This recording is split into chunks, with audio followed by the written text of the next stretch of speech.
Hi, welcome back, cuties.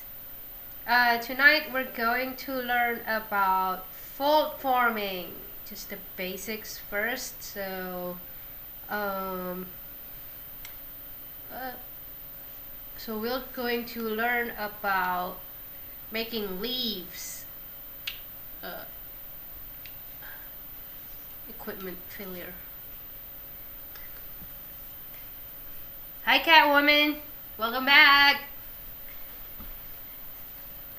So, have any of you have any experience in fold forming yet? Let me know in the chat.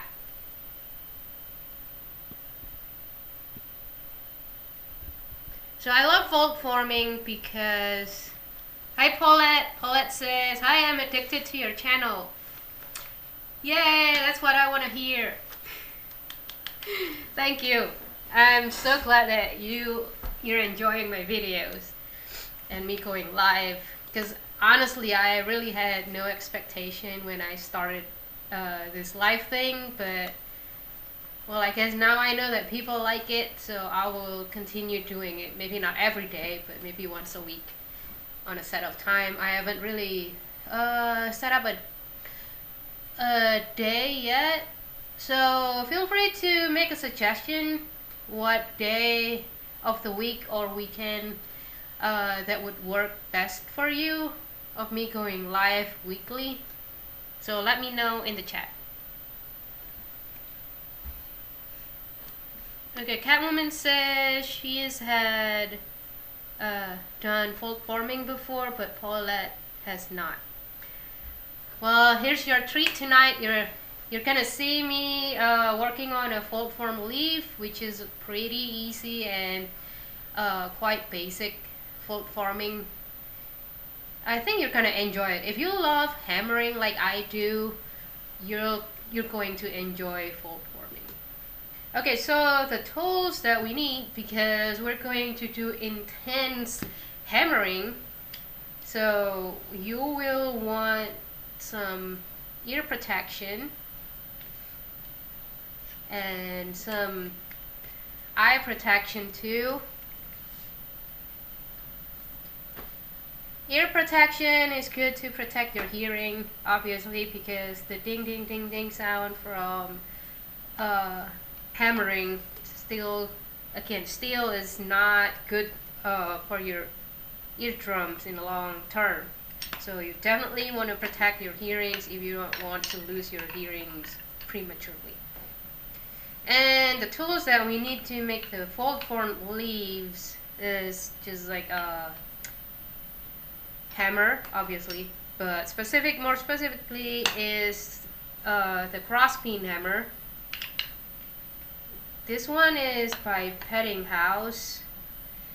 This one is not my favorite because it's heavy. I believe this is 300 grams. Says so on the head. So the head is 300 grams, which I find is quite too heavy for me because I am small. I'm only 5'2", so I think this is like, if you're bigger than me, you probably can use this. But I think I've seen that they now have a smaller one, which is 150 grams, if I'm not wrong. I've seen it a while ago. What I didn't like about this hammer is that it came quite like, I guess you can say like bare bone. You have to dress your hammer by yourself, so you will need if you have like an angle grinder or whatever grinder tool from woodworking, you can definitely grind your own tools, but I didn't have any of those, so I had to use my flex shaft with like the small bits, the grinder bits. So it took like quite a long time for me to have it. So let me show you. Like this is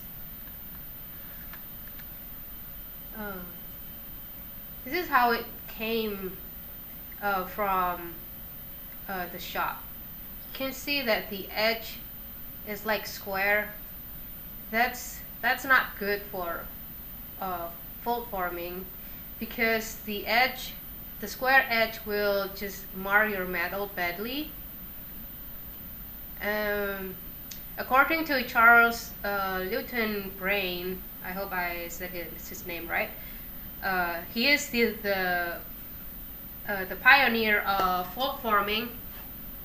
He suggested that the good bordering hammer should have a slightly rounded shape over here, so kind of like my goldsmith hammer here. Now this is a pretty good one for fold forming because the shape is slightly rounded. Well, this one just came straight edge. Like I already ground the right part, but the original came like this. It's just straight, and if you have more experience in tool making, then you can definitely get this hammer. It's a bordering hammer from Petting House. But like I said, I dislike this hammer first because of the weight, and the second part is because it came really straight edge. So this side I've done a little bit grinding, so both sides already rounded, and I try to let me focus. Why is it like so hard? Okay, I try to round the top a little bit, by grinding more on the ends. I'm not sure if I'm super successful because, like I said, I didn't have the right tools to do it. So, but it's decent, I guess, since I have rounded the edges. It's not marring my metal, but this is not what I usually use for making leaves, because I do jewelry. I'm not doing sculpture, so I find that Fred's goldsmith hammer is more of my size. It's like the head is, I think, less than 100 grams. I don't remember. I think it's about 8 ounces, maybe less, even less than 8 ounces. You can see it on Rio Grande's website. They have all the specification. But I like this hammer because the size and it matched my style. You definitely need to try different types of hammers to find which one you are more comfortable to work with. But I like smaller hammers like this because then I can hammer longer without my arms feeling the fatigue from a lot of hammering. Because like fold forming is definitely a lot of hammering for a long period of time. So you want to find a tool that is comfortable for you. And like I said earlier, I like this hammer because the face just came already polished and it's already slightly rounded, so I find this is just perfect for my needs. It's not that I'm saying that you should get this hammer, but it's one of the options. Namir said that okay, I'm not sure if Namir, are you a girl or a boy? I'm not sure. So he or she said that they're done fold forming. That gonna guess that you're a guy. I'm sorry if I'm wrong, but just let me know, because it's not a name that I would know what gender assigned to that name. So anyway, that's like I said, this is my preferred tool for hammering. And another tool that you can have, but it's not absolutely necessary, it's like it's more like a novelty, I guess. I mean, not really novelty. it can be useful. It's just not if you're not doing specific task with it. So this is a conforming pliers. Has a wide face. It's useful for pinching if you do a lot of corrugations. It can be useful for pinching the ridges, and it can be useful for holding your sheet like so, like for bending it. This one is the smallest one. It's kind of expensive for me. I think you can buy a three pliers set. I don't remember how much they sell it now. I think about like 135 or 140, something like that. So it's kind of expensive. I only bought one when they had a sale on it, and this one is one inch. I think they have 1 inch, 1.5, and 2 inch. 2 inches. The jaw is like wide like that. So another tool that is useful, this one is like totally useful and you should probably get it, is a watchmaker knife. You can see the slim, the slim steel over here. It's useful for breaking open the folded shape. So when it gets too hard for you and you know it's metal, I wouldn't suggest you use your nails because it can break your nails super easily. So this is one thing that you would want to have. Now this is another thing that I kind of modify the use of a tool that is not supposedly for metal. This is like a dressmaker wheel thing, the smooth one. I don't know the name of it, but usually they have like ridges. This one is like a vintage one with a plastic handle. I don't remember what did they call the handle. It was like a super specific name. But I use this to score the metal to make it easier, or like a guideline to bend. I will show you later how to use it. Okay, Namir is a woman. Okay, I'm sorry. Hi, Namir. Catwoman say, I use an oyster knife. Yeah, you can definitely use whatever you can find that is useful. Like there is no one tool one tool fits all, or like I said, like you need to find a tool that is useful for you. Like you can modify, like this one is a dressmaking thing that I kind of use for fold forming, which is not intended for fold forming, so you can definitely use whatever you want. So you need like a steel plug and probably something bigger than a butane torch if you're trying to heat copper, because butane torch is too small usually, the flame, unless you have the bigger one like the max flame, or what was the other one's name is? Let me check. The hot shot MT. Wait, no, that's not it. The hot shot is mine. The big shot, I think that's the name.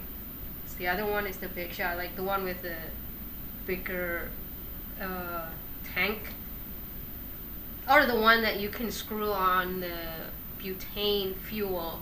Now that one probably can, but I would suggest that you have something like a plumber's torch or an easy torch like this to anneal copper.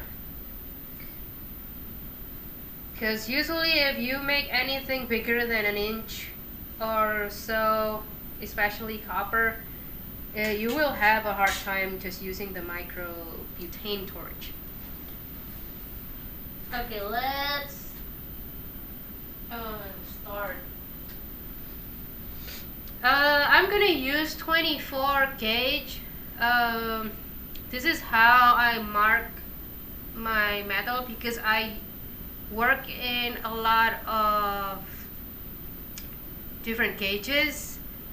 So I like to cover my sheet metal with numbers that is associated with the gauge. It's like this one is 24. So the intention is so whenever I cut a little bit, I can still know the leftover, what gauge is the leftover. So I already cut something. Let me show you. I'm gonna cut. Oh yeah, this is another tool that you can get. This is Joyce Chen shears. It can cut up to 18 gauge straight, but it's kind of like you have to like really try. But it's a good shear to have, just to have like a straight cut. And if you need something curved, then you probably want to get like this French shears with the curve. What is it? The scissors head is curved. This is good if you need like cut in a curve. It's easier than using a straight shears like this. So I'm gonna just cut random size because I don't have anything in mind. What is I want to make? I just want to make leaves. If you have a design in mind, then you probably want to try to cut a little bigger than your intended final size, just so you can adjust later, because you know once you fold it and you open it back, it's not going to be straight, right? There's going to be a pinch where the fold is, so that's going to reduce the size, the width of it. So if you plan to have like maybe say an inch of leaf, an inch width when it's open, you probably want to cut like 2.5 inch just to give it something to work with, so your leaf is not too small when it's open. So because I don't have anything specific, I'm just gonna cut this thing. Okay,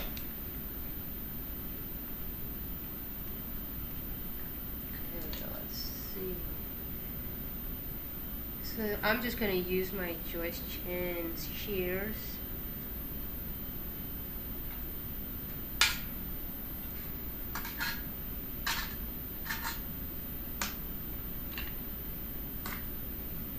So the easiest way to fold the metal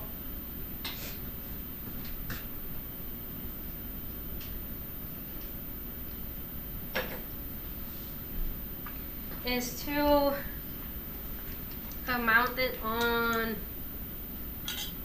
probably want to remove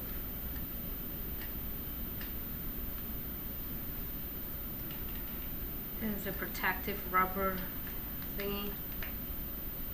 If I can do that. It's like some little stuff. Okay, the easiest way should be like if you have a vise and you just kind of, wait, I need to straighten it up a little bit because it's a little curved.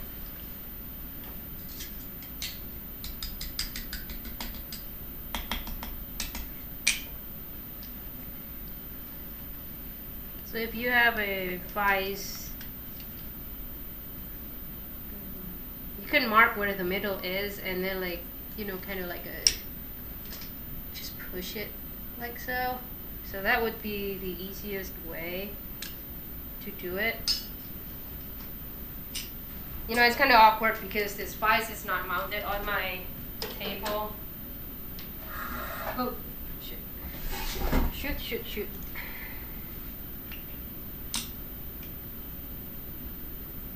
That was my trip.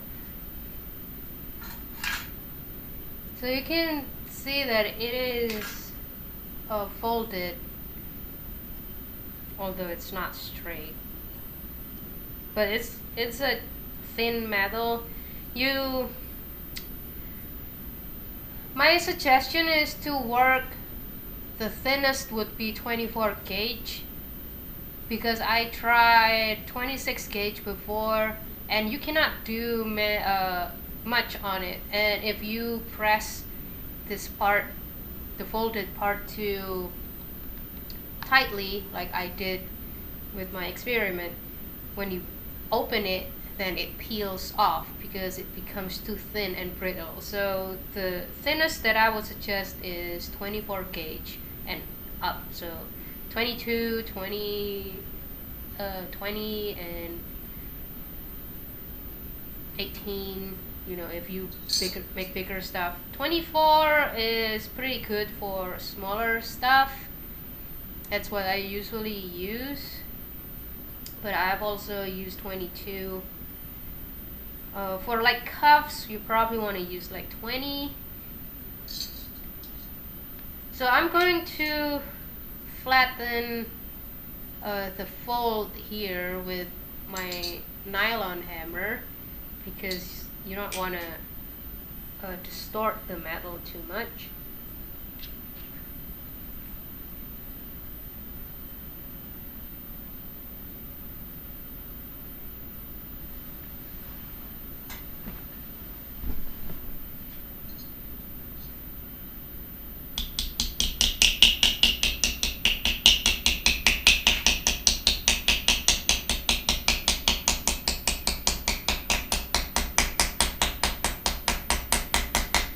Careful not to hammer your fingers. And it's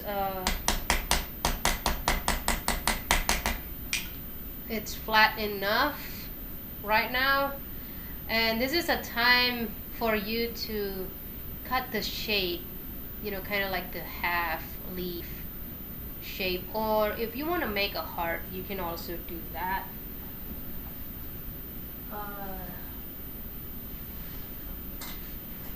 Let's use Sharpie to draw. So you want to draw it, like, make sure that you draw on the right side. You know, like this has to be the middle. The folded part, it should be the middle of the leaf. So let's say we want to make a heart, right? Because it's near Valentine's Day, so why not? Why not a heart?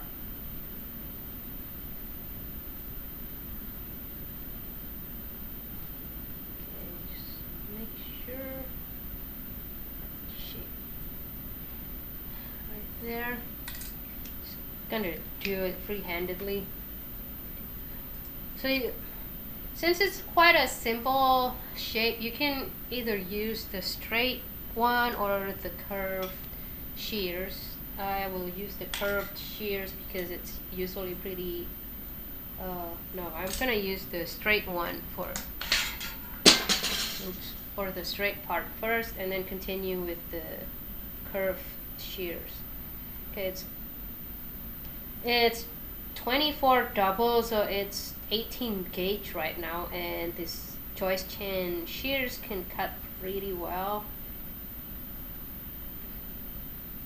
Let's see if it can actually cut straight through. You don't need to use the curved shears. Yep, seems like it can do it just fine. Okay, there you have it. It's all cut.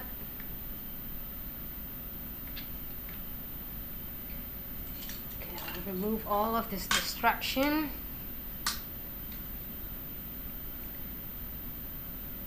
Okay, so this is the cut metal.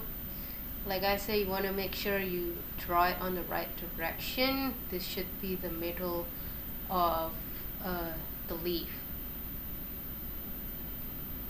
So we don't want to open it just yet. But if you want, like I like to make sure I don't have any sharp edges, because you know when you cut with a shear, it usually can produce kind of like a jagged edge. So I want to make sure I smooth it out first so I can have a better looking leaf when it's open and it's not like a pain to clean, you know. So I like usual, I like to clean my basic shape first before I move on to shaping it. I mean like working on it. Be careful when you run it with your finger, because those jagged edges can be really painful when it snacks your skin. Okay, it looks like it's good enough. I also like to put a little bevel on the edges.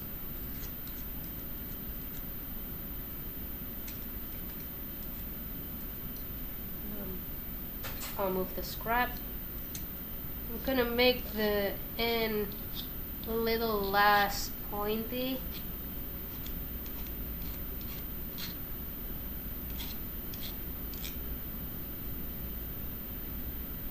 Okay, looks pretty good right now. So I'm gonna put on my ear protection and start hammering.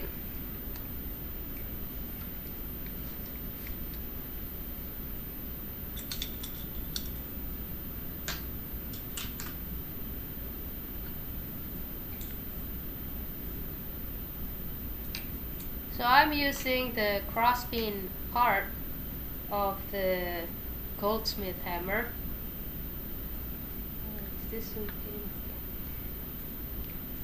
So basically you want to hammer like towards the outer edge. So you want to turn your metal like so. So this is always kind of like 90 degrees to the curve. You know what I'm saying here? So, you know, like so. Just want to make sure that you can see it. So I'm going to start. Make sure that you hit your metal, not your steel block. I mean, it's kind of hard sometimes, but you know, with practice, you will hit more of the metal and less on the steel block. I still hit my steel block sometimes, but you know, that's just the way it is. It's kind of, even though you practice a lot, you still kind of do it. That's why it is important to have slightly rounded edge, because when you do this, you know, sometimes like you hold your hammer that way, and if your hammer has straight edge like this petting house, you will mar not only your metal but also your steel block pretty badly, because look at it, it will dig into your steel block. This is why the curved face on the cross peen is pretty important. So I'm going to show you how to flare out the outer part of the metal, this half heart shape.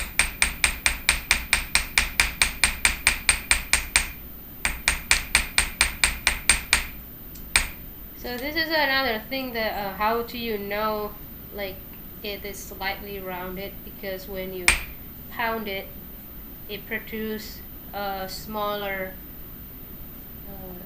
hope you can see it.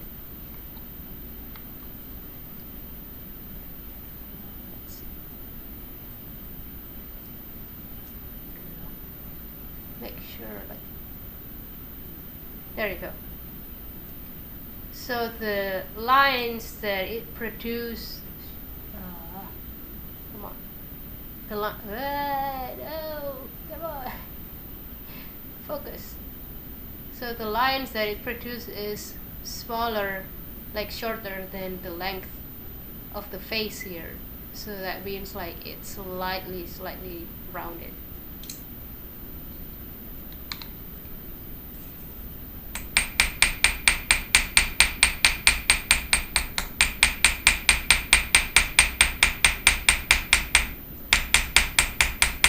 So you kind of like go over like how many times that you like.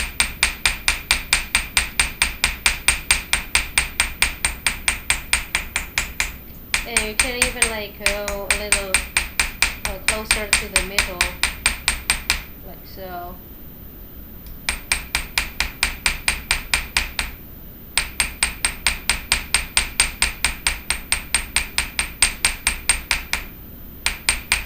This is another thing that I love about this goldsmith hammer. It produces a really nice texture. You probably have seen a lot of this texture on my pieces, like on my owl. This is how I get the texture, is by using this goldsmith hammer. I really like the thin lines that it produced.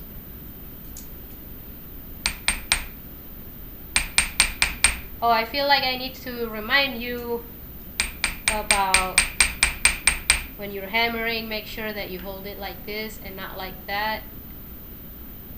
If you're new to my channel, I really want you to make sure that you hold your hammer right, and make sure that your shoulder is relaxed and not lifted up, and that your workspace needs to be around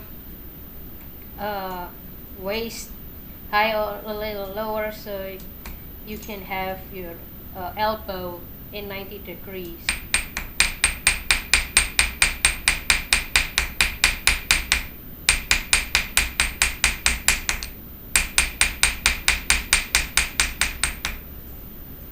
It's starting to shape a little bit, like a spread out a little bit. You can see that it produced like some soft curve around here. But the downside is, because you only hammer on one side, the other side looks super flat and uninteresting, right? Like if you open it, it would be like a stark contrast between the left and right.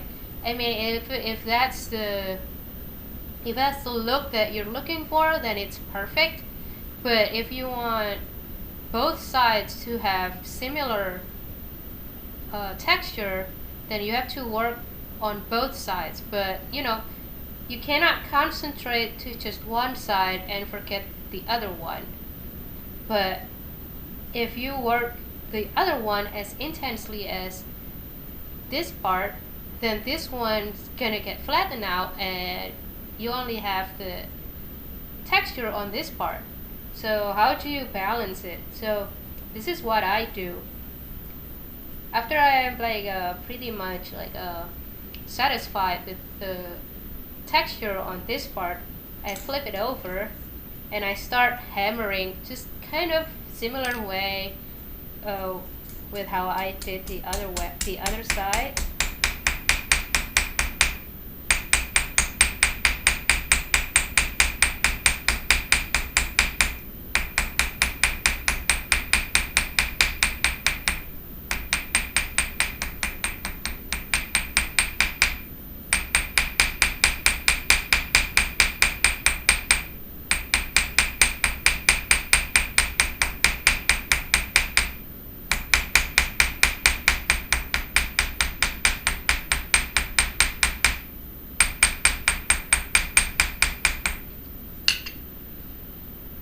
So look at that, the back side is now somewhat flat, right?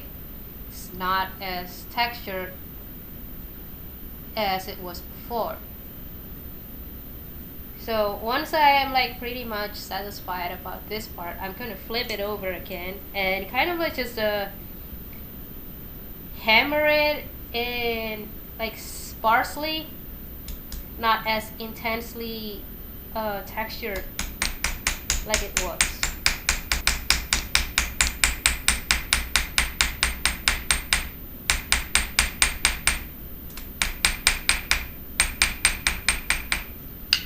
So you see it's kind of sparsely textured, and you have the other side texture kind of still preserved. And I will do this until I am satisfied with both sides. So I'm just gonna sparsely texture this side too, and flip it over again.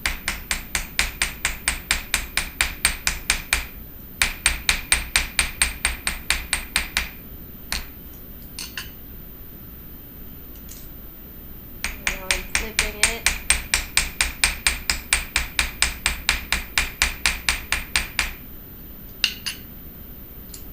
It's kind of having the similar texture now.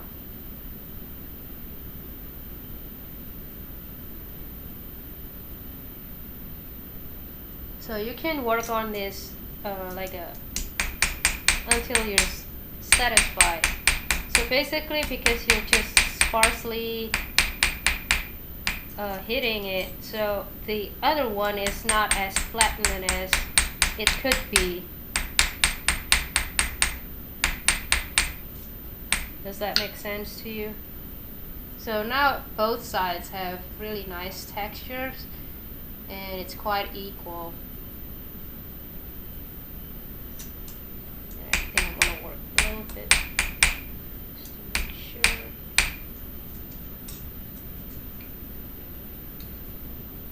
Yeah, I think it's quite equal now.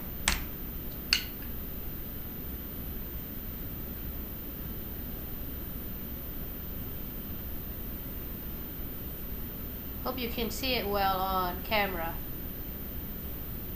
So now it's like super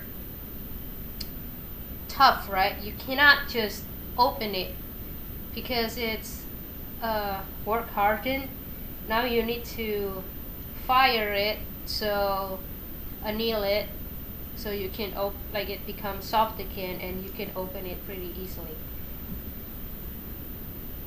Let me see if I can do it on camera.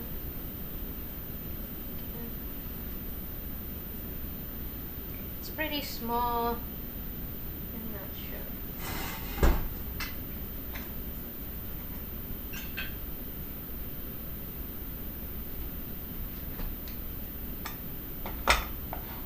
No, I don't think it's safe. So I'm going to anneal it off camera, but it is the same principle as the one with the balling wire video.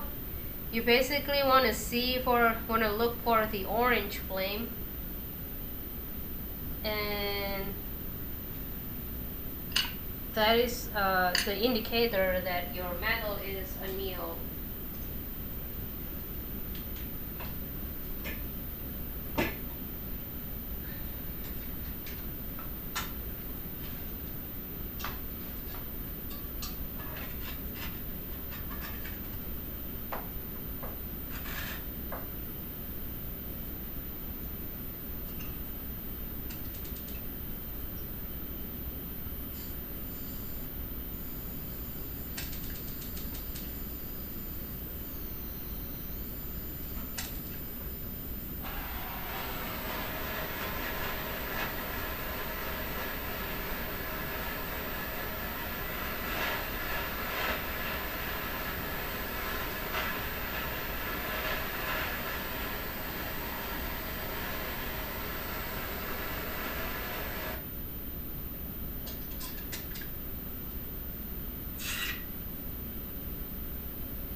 Okay, it's annealed Now let's see.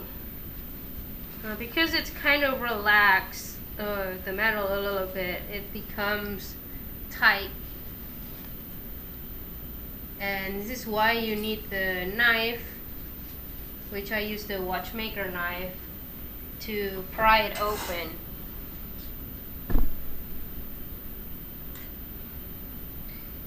So let's see. You want to like kind of bend it a little like that to help it open a little. So there you go, you're prying it.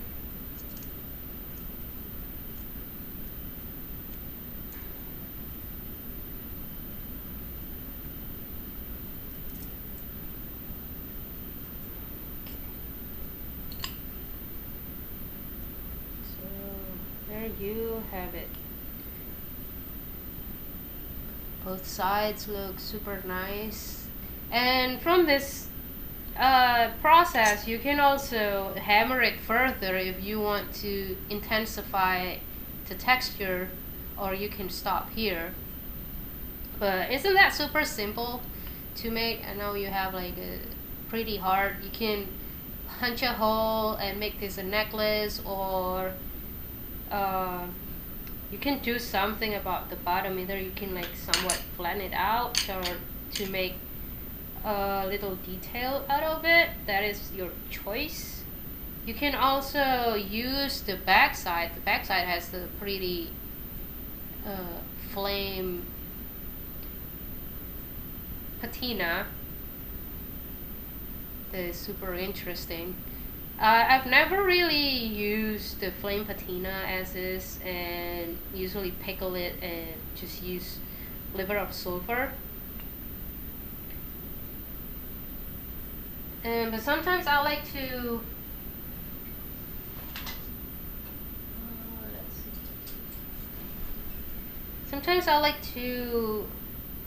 have a longer tail here, and just kind of flip it a little, just to make it just like a design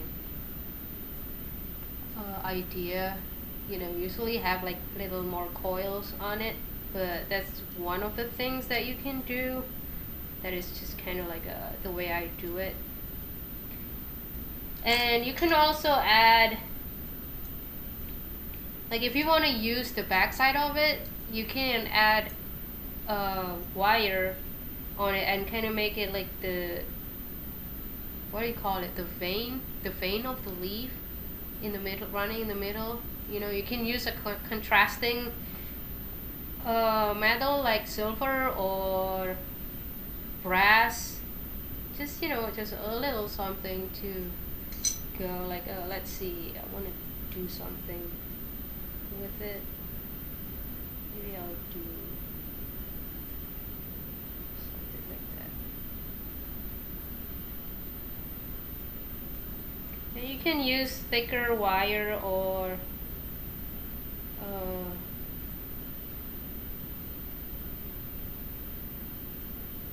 like to make it more substantial looking. You can use thicker wire to make it a little more substantial. So you can do something like this and solder it, and it becomes the veil. So just something like that is super sweet, and people would ask you like, oh my god, how did you do that? Like it looks kind of mysterious, like how you can bend metal like that, even though like it's super simple. You can make it a double-sided pendant by doing so, because it looks good from the front and it also looks good from the back.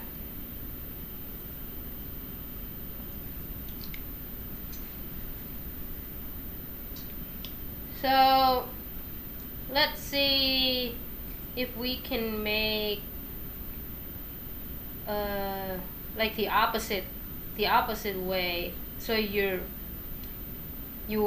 going to hammer on the vein instead of the outer side. Okay, let's go back with our metal that I dropped.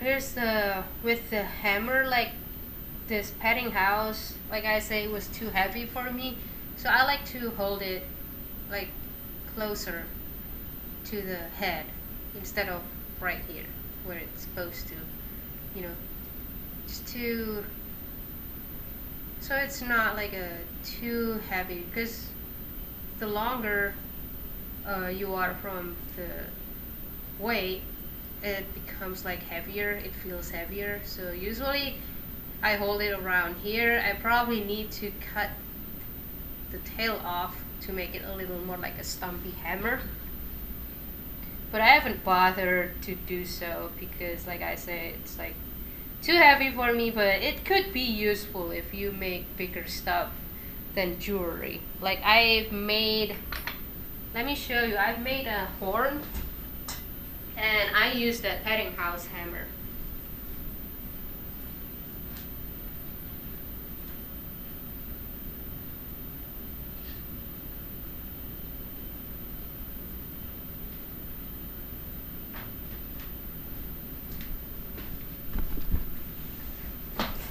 This is another thing that you can do from simple fold forming. Oh, oops, I put this someplace else.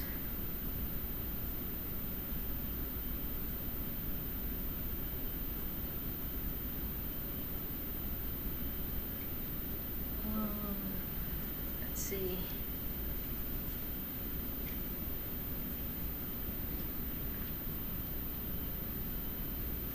This light is blinding.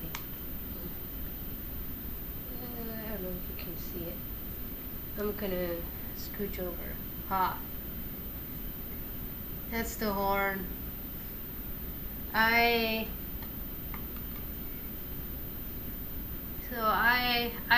wore this to a steampunk festival in the neighboring town, Hannibal. So this is another thing you can do with fold forming. So if you do something big like this padding house, hammer would be useful, bordering hammer. But just for jewelry, I like to use the Fred's goldsmith hammer.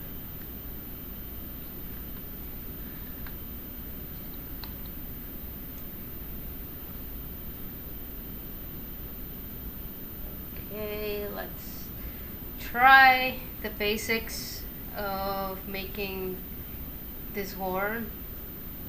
We're not gonna make a horn tonight, but you know, you can learn the basics and you can make your own horn. So I'm going to cut this again.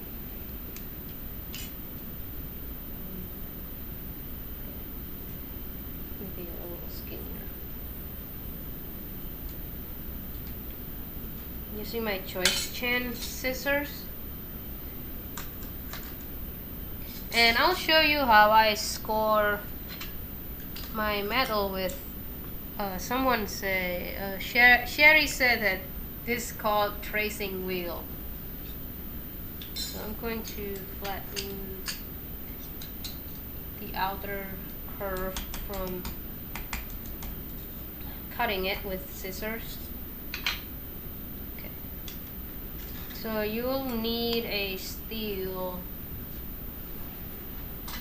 or anything really. You don't really need a steel ruler. I'm just gonna use my old credit card here because it's quite available by my side. So I'm just gonna eyeball the middle, like so.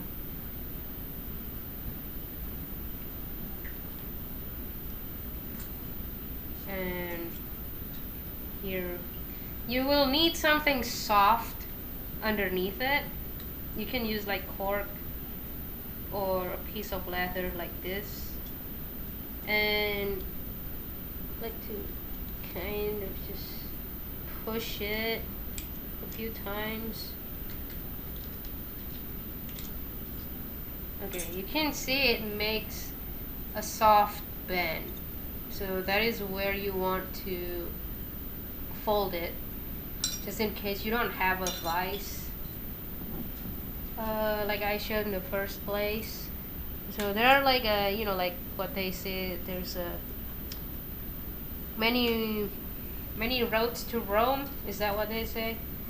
So here's how you bend it with the conforming pliers.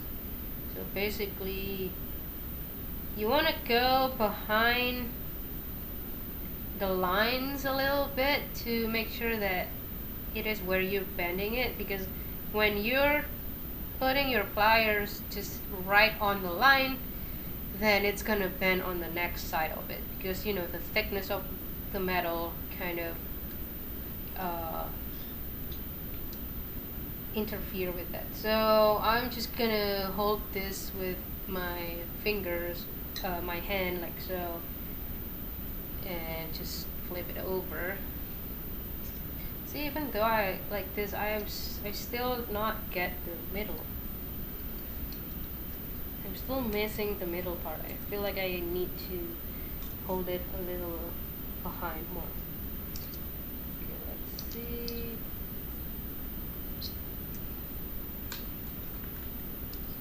Okay, so that's how you bend it with that conforming pliers and using that tracing wheel as a guide. So I want to flatten this with my nylon hammer again.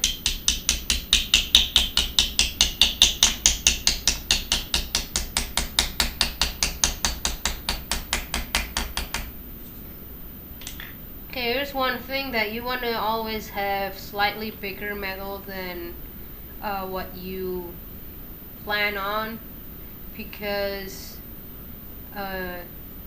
this has happened often that the metal doesn't line up properly, so you will lose a little bit of metal because of that.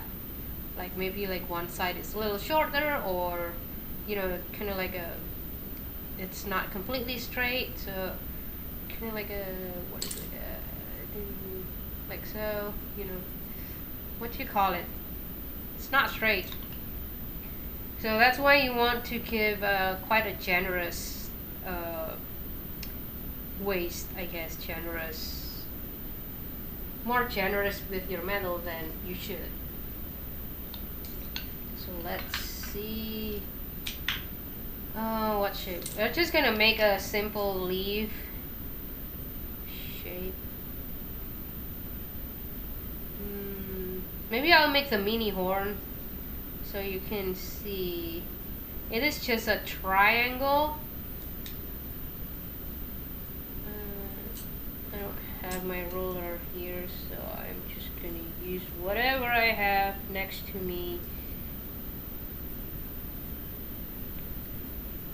So it is just start from a triangle shape.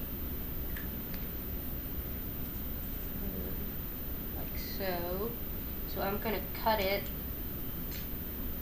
See, I'm wasting more metal because I had no plan what to make before I cut the metal. But if you have a plan, you can definitely be less wasteful. It's a little hard.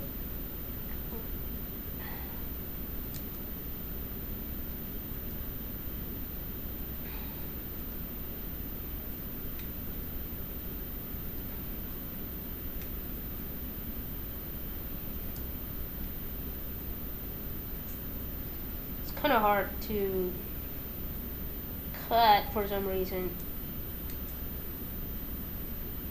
Okay.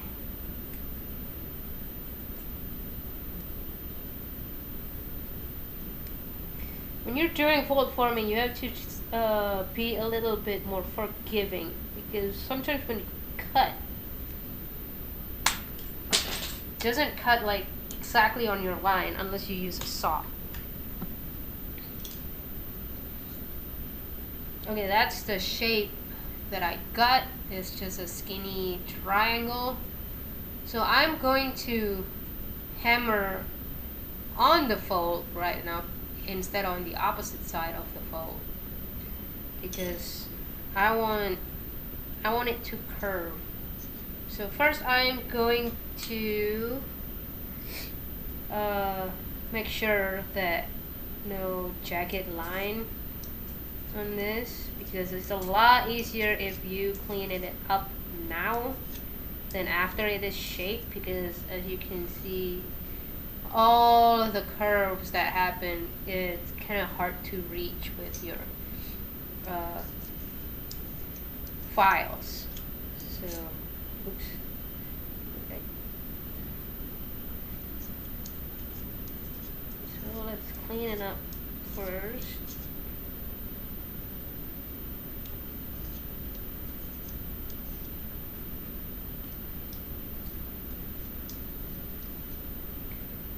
Kind of want to round top a little bit.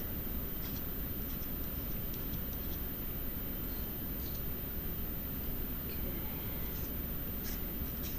Round the bottom a little bit.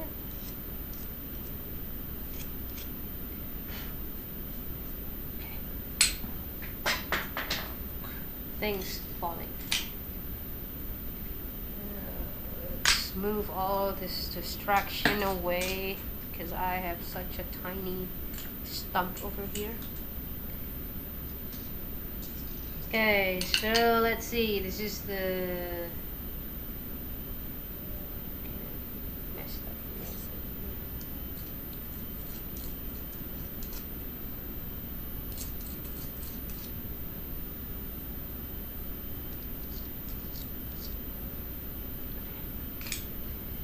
So we want to hammer on the fold now.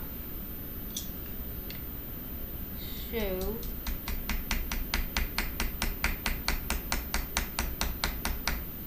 I want you to wear the ear protection when you do this.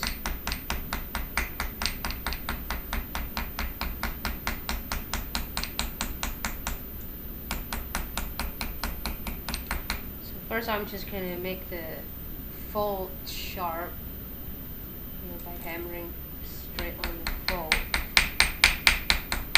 So now I'm going to hammer like wider part of it.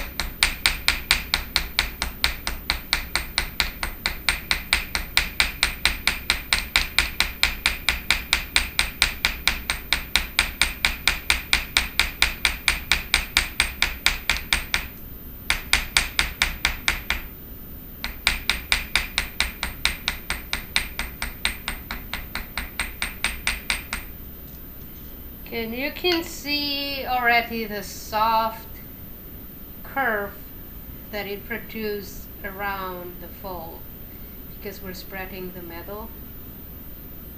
So you can see that it's already slightly curved. It will become more severe as we go on.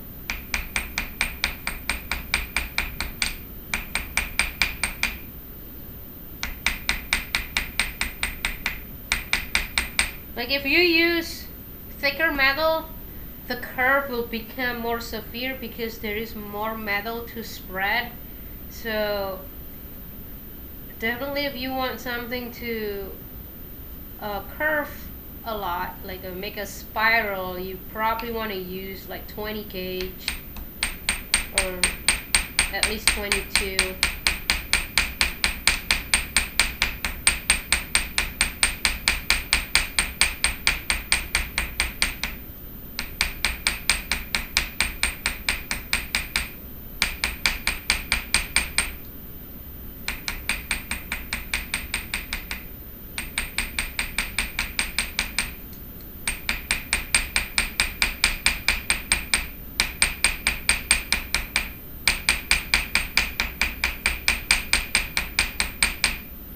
Okay, just to make sure that we only hit the part on the fold and not at all on the opposite side.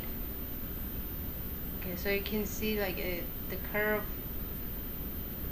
is like a deeper now. than it was before. We can continue like now I already have the texture on this part. I want to flip it over and do the other side.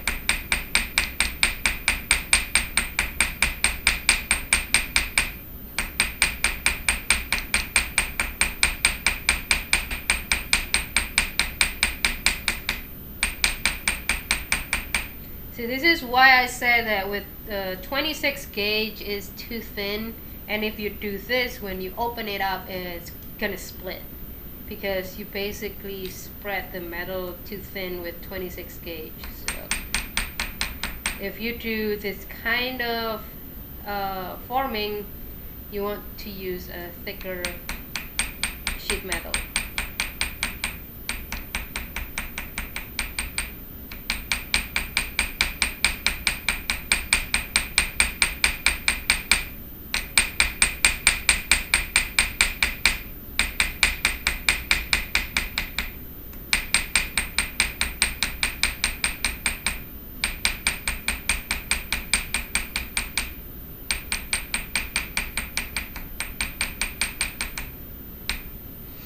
Okay, you can see the bend is even deeper now. It kind of look like, what is it, a claw shape now.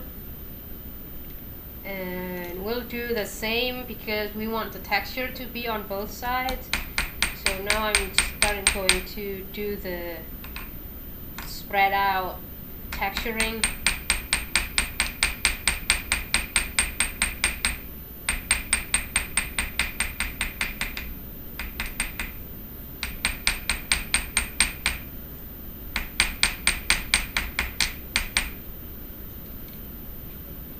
The other side.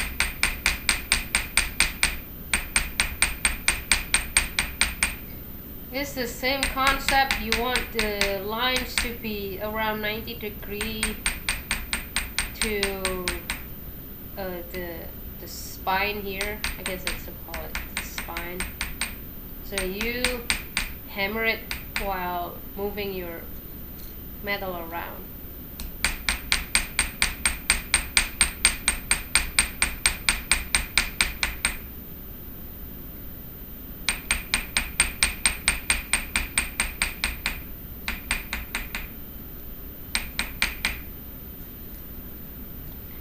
Almost there.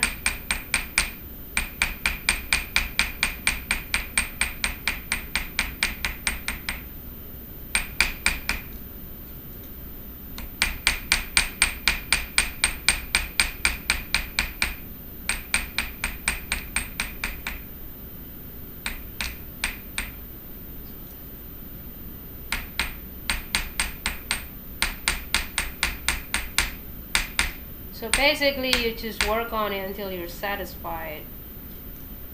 I think that makes good enough texture both sides, and makes deep enough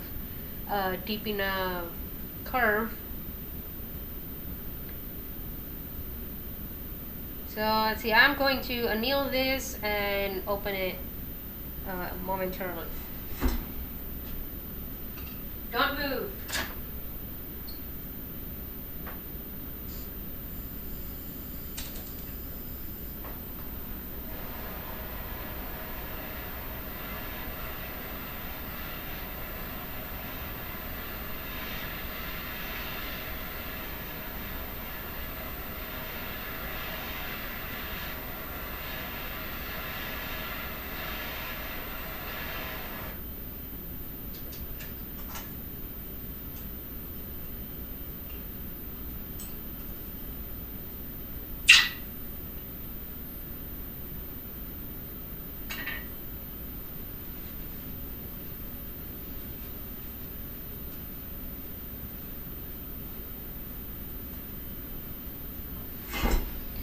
Okay, all annealed now,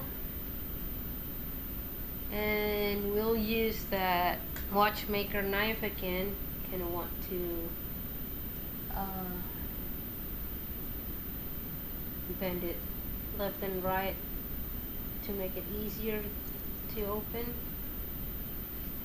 So this is already curved, and when you open it, the curve will become deeper. So that's how I get my horns to have spiral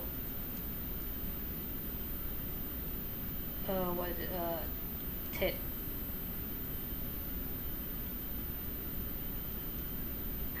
So the wider you open it, the deeper the curve you'll create.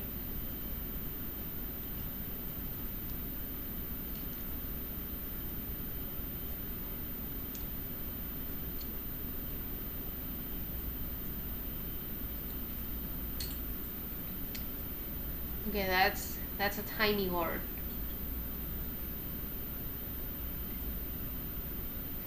And if it doesn't curl as much as you want, you can also, because it's soft metal, you can anneal it again, because after it's open, it's kind of become a little harder again, right?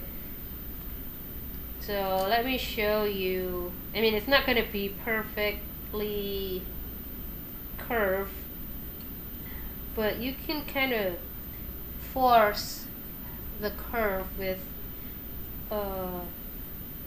just using your finger. See, it becomes a little deeper. So I'm gonna anneal it again and see what we get.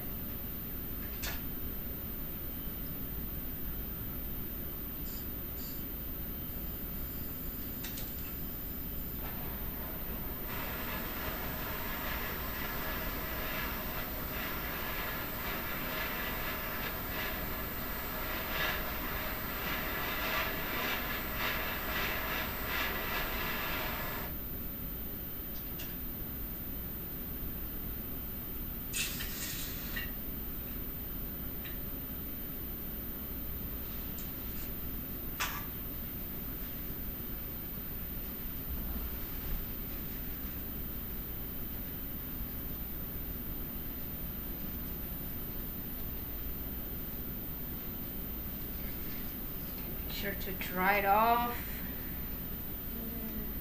well enough.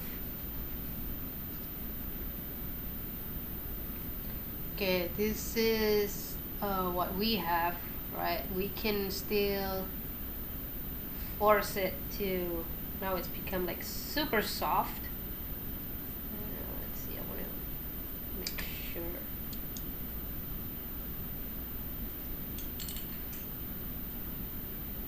I want it like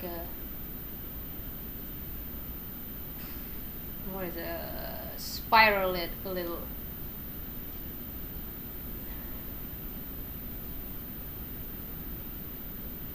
Can force it to spiral.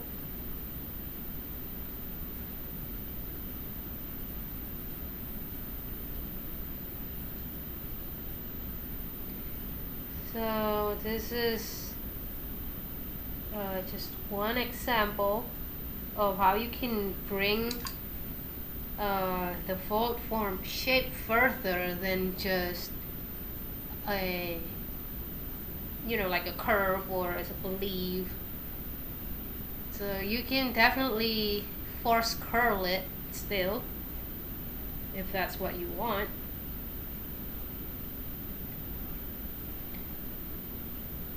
So there you have it. You can, you can make something out of this. Make a pendant, maybe hang it this way, or maybe join it with another metal, make like a cornucopia type, like having something coming out of this. It's kind of just a thought. So what do you think? Is it easy enough for you to try at home? Let me know in the chat if you want to see something else. So this is the heart and the horn. Can be a nice lightweight earrings too. Like you can have like mirroring, two of these mirroring each other, and then hang the ear wire, like making a loop and then hang an ear wire out of it. That's another thought of using the shape. It's just an idea.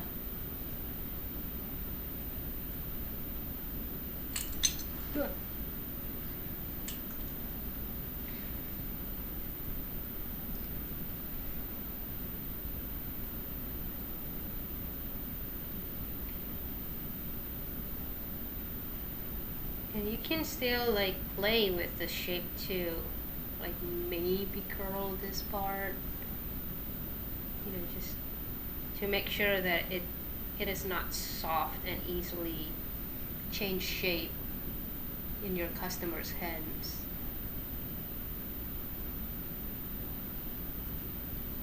Let's see.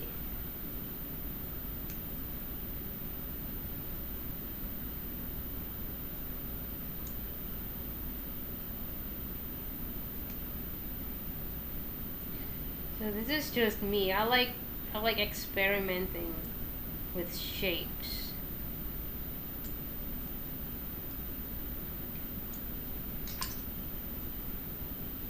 I think that's not bad either.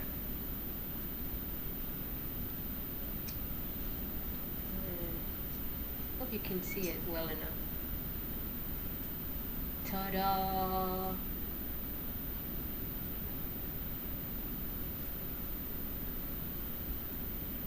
So if you have any questions, just type in the chat. And if you don't have any question, I think I'm gonna end tonight's session, and we will continue on with fold forming tomorrow. I'll show you about corrugation tomorrow, like to make something like this.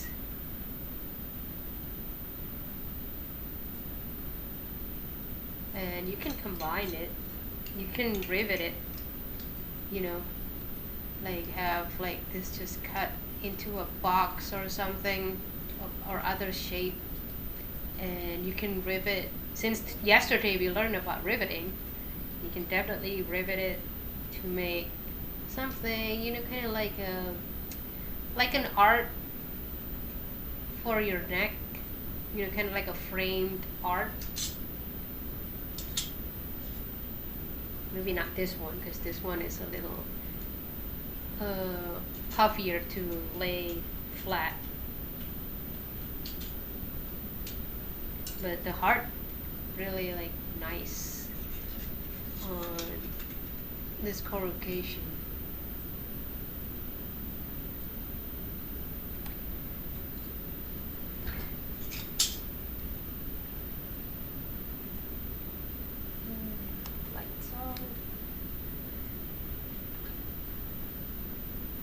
Okay, that's for tonight's. Oops.